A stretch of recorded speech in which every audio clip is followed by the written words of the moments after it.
Allez, on plonge directement dans l'action.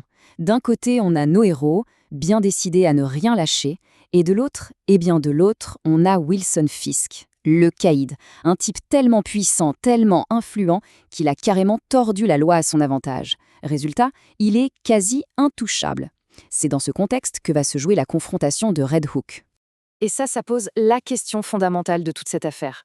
Comment on fait, sérieusement, pour se battre contre un ennemi qui contrôle les règles du jeu? Quand le système qui est censé protéger est en fait à la solde du méchant, qu'est-ce qu'on peut bien faire? Alors, le point de départ de tout ça, c'est Red Hook. On peut voir ça comme la forteresse personnelle de Fisk. C'est une installation super protégée, le cœur battant de son empire. Le problème, c'est que personne ne sait vraiment ce qui se trame à l'intérieur. C'est un mystère complet. Et la première faille dans la défense de Fisk, elle ne vient pas d'un type en costume, mais d'un homme tout à fait ordinaire. Un policier, Alan Sanders, qui a été pris en otage. Et là, il prend une décision incroyablement courageuse. Il leur file sa propre carte de sécurité. C'est littéralement la première clé, le premier vrai moyen de percer les secrets de Red Hook. Bon, maintenant qu'ils ont un pied dans la place, le plan passe à la vitesse supérieure. Et attention, il ne s'agit pas juste de foncer dans le tas. Non, c'est bien plus malin que ça. C'est un véritable pari juridique. Une attaque sur deux fronts pour essayer de faire tomber l'empire de Fisk, de l'intérieur. La stratégie est vraiment bien pensée. En fait, elle est même assez brillante. D'un côté, une partie de l'équipe fait fuiter des infos à la gouverneure pour la monter contre Fisk et lui faire perdre le contrôle de Red Hook. Et pendant ce temps, de l'autre côté, on a une offensive purement juridique. On décide de défendre un certain Duquesne, un type qui a été jeté en prison, simplement parce qu'il a osé dire non à Fisk. L'idée, c'est d'utiliser son cas pour exposer à quel point le système judiciaire est pourri. Et tout ça, ça nous mène tout droit au tribunal, un endroit où, clairement, la justice s'achète. C'est un véritable bras de fer qui s'engage. L'intégrité de tout le système face à l'immense influence de Fisk. La question est simple, mais elle fait froid dans le dos.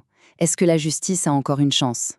Mais en réalité, ce procès, c'est une farce, une vraie parodie de justice. Il n'y a absolument rien contre Duquesne, pas l'ombre d'une preuve.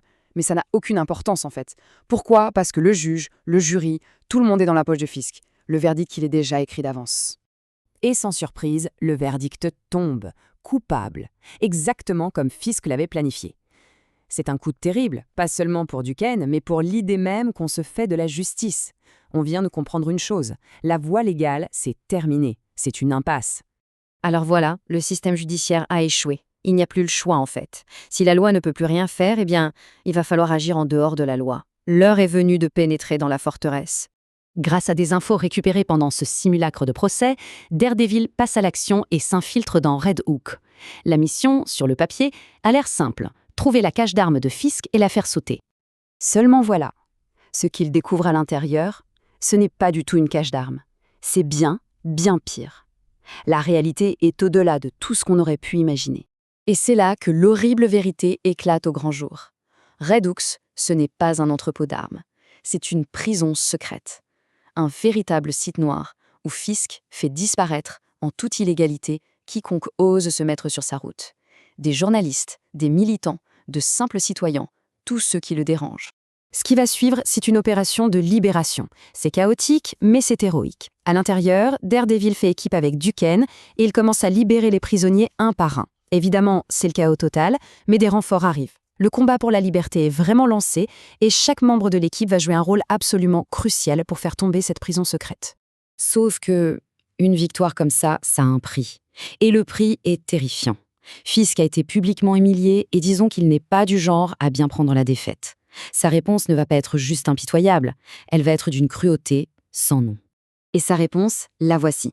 De sang-froid, sans la moindre hésitation, Fisk ordonne à sa force spéciale, l'AVTF, de massacrer des innocents. Des gens qui n'avaient rien demandé. Le but, c'est simple et c'est diabolique. Faire accuser les héros de ce massacre.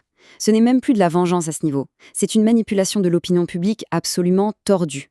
L'idée, c'est de transformer ses ennemis en monstres aux yeux de tous. Et tout ça nous laisse sur une dernière question. Une question qui fait vraiment froid dans le dos. En faisant ça, en massacrant des innocents, Fisk a fait exploser toutes les règles. Le combat n'est plus une question de qui est le plus fort ou de qui a la loi de son côté. Non, c'est devenu une question de morale. Quand le méchant est prêt à franchir cette ligne, quand il est prêt à tout, comment les héros peuvent-ils encore espérer l'emporter ?